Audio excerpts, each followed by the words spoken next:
dulu tuh punya jargon wa inna minal ilmi la jahlan. Sebagian ilmu itu jadi bodoh. Misalnya gini, saya tadi kenalan sama Pak Mustaqim, saya tidak akan tanya bapaknya siapa, mbaknya siapa. Karena itu tidak penting bagi saya. Yang penting saya itu nyari ilmu yang menjadikan saya diridani Allah. Sehingga orang dulu itu kalau kenalan itu tidak pernah tanya. Karena dianggap nggak penting. Itu makom sama, kamu tahu 100 tahun itu apa, atau 50 tahun itu apa, 1000 tahun apa, itu tidak penting cara Abdul bin Abbas. Wasal amma yurdika, kamu tanya apa yang jadi ridhonya Allah Ta'ala. Sehingga ketika orang dulu cuek, kenalan kok tidak ditanya bapaknya asalnya mana. Mereka itu apa ya, konsisten dengan konstitusi min husni islamil mar'i tarkuhu malayan. Tapi para analis, wah ini tidak familiar, kenalan kok dingin-dingin saja. Orangnya dingin, pasif. Ini tidak pasif, ini tarku malah yakni. Jadi gak sambung memang calon wali sama calon rektor itu gak sambung. Jadi memang gak sambung, cara berpikirnya beda. Makanya saya mohon ini apa ya? Ya itu tadi saya sudah cocokkan sama Gus Dar. Jadi kalau kamu daftar ya monggo. Nanti saya tidak tahu yang nanti jadi ketua saya Pak Gus Dar tidak tahu saya. Jadi, ya saya teruskan ya tentang sanad ya, karena ini yang ditulis di materi ini sanad. Saya mohon sekali. Sanad itu kamu yakini sebagai fardun min afrodi dzalikal jam'i. Karena sekali kamu punya sanad ahad itu merusak Quran. Karena hadis saja masalah, apalagi Quran. Dan Quran definisinya adalah lafaz sing mangkul ilaina bit tawatur. Ada kata apa? Bit tawatur. Makanya saya itu kalau nulis ya minhum. Jadi harus ditambah min. Di antara sahabat yang diambil tadi Abdurrahman As-Sulami sama Zirin bin Hubes adalah Ali, Utsman, Ubay bin Ka'ab, Zaid bin Sabit. Tapi itu mesti ada yang hilang banyak. Sampai menghitung saja secara logika ya. Dan ini pasti benar, nggak mungkin benar, tapi pasti benar. Ada ayat sing nazalat fi Abi Bakrin. Tentu Abi Bakar lebih tahu. Kayak masalah hijrah. Mesti jelas la tahzan isqala li sahibihi la tahzan innallaha ma'ana. Ada ayat yang jelas tentang Aisyah kayak hadisul ifki. Innal ladzina ja'u bil ifki usbatum minkum la tahsabu syarran lakum bal huwa khair. Itu jelas Aisyah lebih tahu. Ada ayat yang turun tentang Umar, yaitu tentang Asra Badrin. Laula kitabun minallahi sabaqa lamassakum fima madab terus. Ada ayat yang lebih spesialnya Utsman. Sekarang cara disiplin ilmu harusnya kita talaqi dzalikal lafzi atau talaqi riwayah fi hadisil ifki an Aisyah wa fil hijrah an Abi Bakar wa fi riwayatil farqi bainal haqqi wa bainal batil dari Umar. Karena ya ayyuhan nabiyyu hasbukallah wa man ittaba'aka minal mu'minin, itu asbab nuzulnya Umar. Ali tentang ayat hadani khosmani ikhtasamu fi rabbihim, itu jelas nazalat fi Ali. Secara disiplin ilmu, kalau kamu ingin disiplin riwayat, harusnya sanadnya seperti itu. Makanya kalau Aisyah dibantah tentang hadisul ifki, ayat itu turun tentang saya. Jadi ilmu saya, kata Aisyah, nggak merah kalah dengan kamu. Tapi kita tetap saja pakainya. Makanya Abdul bin Mas'ud itu masyhur, nggak terima dia disejajarkan dengan Zaid bin Sabit. Ketika dia tidak termasuk tim lajnah untuk rasam apa? Utsmani, dan dia nggak mau memang. Itu Utsman nyocor sekarang dimaki-maki, kamu melibatkan Zaid bin Sabit yang saat saya sudah bela Nabi, dia masih di rahimnya orang kafir kata. Karena Zaid bin Sabit ini junior sekali, bukan sekedar junior, tapi junior. Terus kata Abdul Nasir, saya ini sadisu sittatin fil Islam, saya itu masuk Islam ketika orang Islam tinggal baru 6, disaingi orang yang Islam kemarin katanya. Nggak mau dia. Dan itu bukan keangkuhan tapi profesional. Ya tadi harusnya kita mikir kenapa sanad Quran hanya lewat orang-orang yang notabene ansoriyin. Mestinya kan nggak menangi periode surat-surat apa? Makkiyah. Maka kita butuh menyebut banyak sebetulnya. Maka saya mohon meskipun tulisannya hanya Ali, Utsman, Ubay bin Ka'ab, Zaid bin Sabit, di hati kamu tetap minhum apa? Di antara sahabat yang kebetulan mudawwan terbukukan itu. Karena ini bahaya kalau dalam ilmu riwayat, karena Quran harus riwayat itu jam'in anjam. Saya beri contoh betapa pentingnya orang-orang yang nggak ahli ilmu. Orang nggak ahli ilmu, tapi barokahnya tawatur. Tawatur itu ya mutawatir.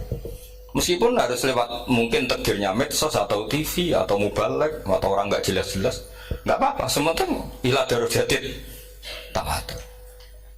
Pernah ada seorang khotib, masyhur itu cerita itu. Saya punya kitab yang dikarang oleh orang alim tapi jenisnya jenis peneliti. Meskipun nanti pas analisisnya saya juga agak setuju, tapi ya riwayatnya saya setuju. Itu ada orang khotib baca ayat wala tangkihul musyrikati hatta yu'min wala amatum mu'minatun khairum min musyrikati walau ajabatkum. Dia masih baca wala tangkihul musyrikina hatta yu'minu. Masih baca bi fathit ta karena depannya bi fathit ta, belakangnya juga fathut ta. Maka maknanya menjadi gini, wala tangkihul lan aja nikah sira kabeh. Karena ini mutaaddi yang bila mafulin wahid. Kowe aja nikah sira kabeh lanang karena ingkaha atau ya ingkahu. Karena wala tangkihu berarti la tangkih, la tangkiha, la tangkihu. Berarti khitabnya pada jamak mudzakkar salim. Wahai para lelaki muslim, kamu jangan nikahi lelaki musyrik. Wah itu si Arabi itu tersiksa. Hebatnya apa? Dawuhnya Allah kalau bakas sekelas itu, nggak usah dilarang, yang mau minat tuh siapa? Karena maknanya jadi wala tangkihu, kalian para orang Islam lelaki jangan menikahi lelaki musyrik. Sing pengen nikahi Donald Trump ya sopo kan gitu. Mbok ndak usah dilarang ya kita ndak akan menikahi. Nah, kebetulan yang pinggirnya khotib ini orang alim. Jare-jare sing alim iku khotib sing goblok. Asline ayate ra ngono. Ayate gimana? Itu bidomita wala tungkihu. Ketika wala tungkihu maknanya menjadi benar karena wala tungkihu lan ojo nikahno sira para wali, khitabun lil auliya, bukan khitab pada lelaki tapi khitabun lil auliya. Wala tungkihu lan ojo nikahno sira kabeh ayuhal auliya, para wali-wali, banatiku ming anak wedok sira kabeh, ojo mbok nikahno al musyrikina ing lanangan musyrik. Berarti di sini menjadi pelarangan para wali yang punya anak putri. Wali dilarang menikahkan anak putrinya ke lelaki musyrikah. Jadi itu kamu kalau ngaji itu jangan sembrono, jangan pas kiai ini ngantuk wala tangkihu lolos terus dapat sanad wala tangkihu. Oh saya pas setor yang nggak ditegur itu kemungkinan kan dua kiainya dapat didengar. Paham ya? Atau kamu ngawurnya pinter sehingga nggak konangan, nyerobot saja. Tapi bagi kita ahlul ilm itu fatal betul, sehingga orang-orang ahlul ilm itu mesti mengharokati sekian mawadi uzalal istilahnya, karena bahaya.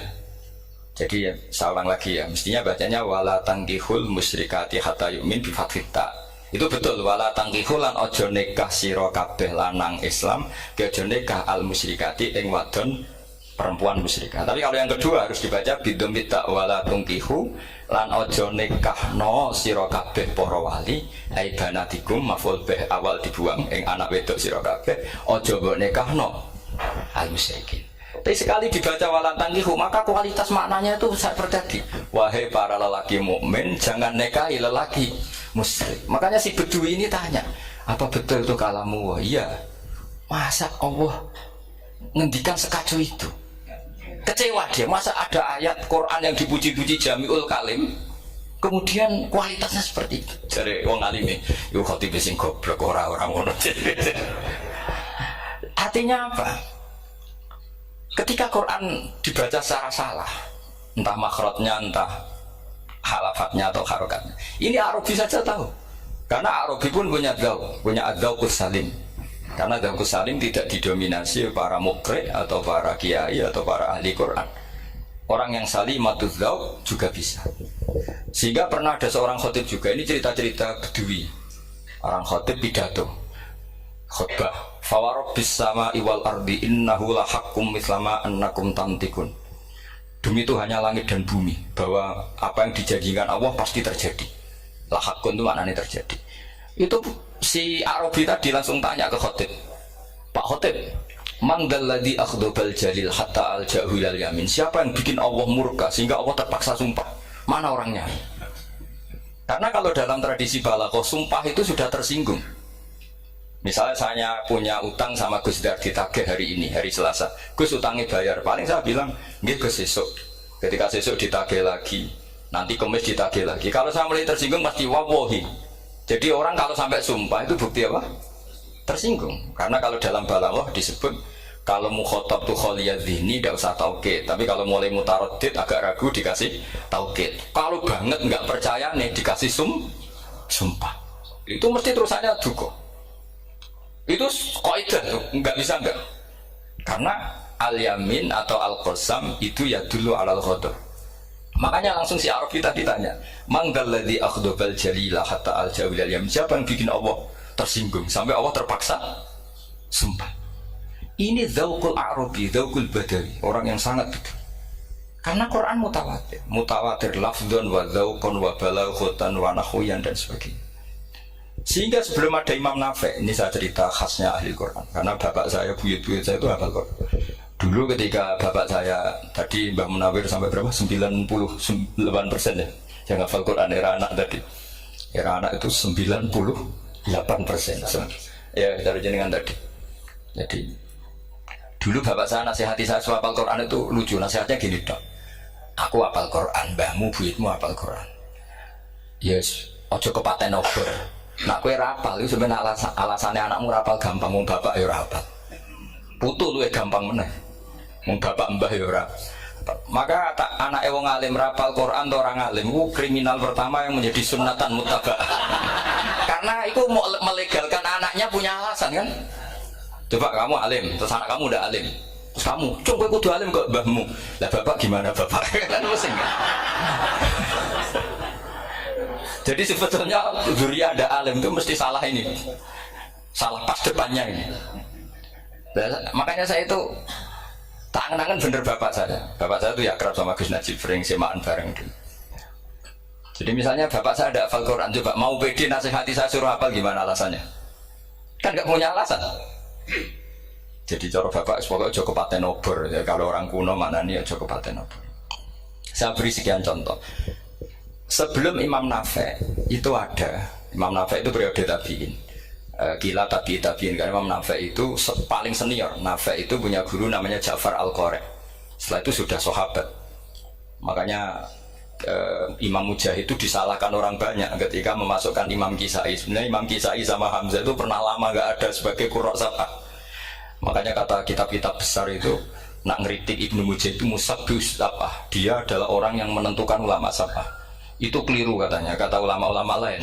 Karena sebetulnya yang kisah itu tidak selevel Ja'far Al-Qari, gurunya Imam Nafi'. Ya, gurunya Imam siapa? Nafi'. Makanya terus ulama nambahi qiraatul asroh, ditambahi Ja'far Al-Qari dan Khalaf dan Hisam. Itu sebetulnya agak salah. Agak salah gini, sebetulnya ya, yang kisah harusnya masuk yang salah sah tambahan, bukan yang Ja'far. Karena kan nggak fair, Nafi' saja yang muridnya termasuk qurrasapah, masa gurunya termasuk salah sah al-mutamimah lil asyraf ya, itu salah sah al-mutamimah. Kita sebagai orang yang bidangi itu sebenarnya agak protes, tapi yang terkenal gitu ya sudah lah, ikut saja daripada fitnah. Tapi kita sebagai ahlul ilm sebenarnya tahu duduk perkaranya ya, tapi ya sudah, itu nggak sampai salah fatal. Sebelum ada Imam Nafi' itu ada pernah, ini meskipun cerita agak nggak valid tapi diakui baina ahlul ilm. Ada orang datang ke Rasulullah bilang begini, ya Nabi Allah, seorang Nabi, ya Nabi Allah, he wong sing diceritani Allah. Karena naba'a maknanya cerita, isim fa'ilnya nabiun, orang yang dapat cerita dari Allah. Itu kanjeng Nabi guyu seneng. Terus anak Quraisyun, jadi Nabi, aku itu wong Quraisy, la yuhammis, orang Quraisy itu gak suka hamzah. Jadi kalau saya baca ya Nabi Allah. Tapi terus setelah itu ada Imam Nafi'. Setelah periode sahabat, tabi'in ada orang bernama Nafi'. Imam Nafi' itu muridnya Ja'far Al-Qari. Itu dia mengatakan itu mahmusullah.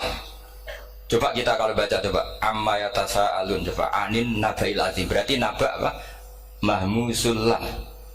Nabi ibadi, nabi nyeritakno sira ibadi ing pira-pira kawula ingsun anni anal ghafurur rahim wa nabbihum an dhaifi Ibrahim. Semuanya pakai hamzah. Tapi pas isim fa'il Imam Asim mentakhfif hamzah menjadi ya, sehingga beliau baca ya ayyuhan nabiyyu. Imam Nafi' enggak mau, ini mahmusul lam, sehingga dia baca tetap ya ayyuhan nabiyyu. Andai kan aku ra kadung ditetir melok kira Ahmad Syukur, aku melok Imam Nawawi, yakin. Karena menurut saya lebih sorotnya lebih lurus, lebih urut. Andai kan saya enggak, tapi takdir saya kan harus asim, harus nabiyun, enggak nabiun. Tapi barokahnya Imam Nawawi, akhirnya kita tahu. Andai kan tahu-tahu ada iya, ini cara Pak Mukhtar Busro, mesti dikira nakis yai. Karena naba yang bunubuan atau haza yahzu huzuan. Padahal enggak dari haza yahza'u hus'an. Nah ketika jadi hus'an ini hamzah ditakhfif jadi wawu huzuan.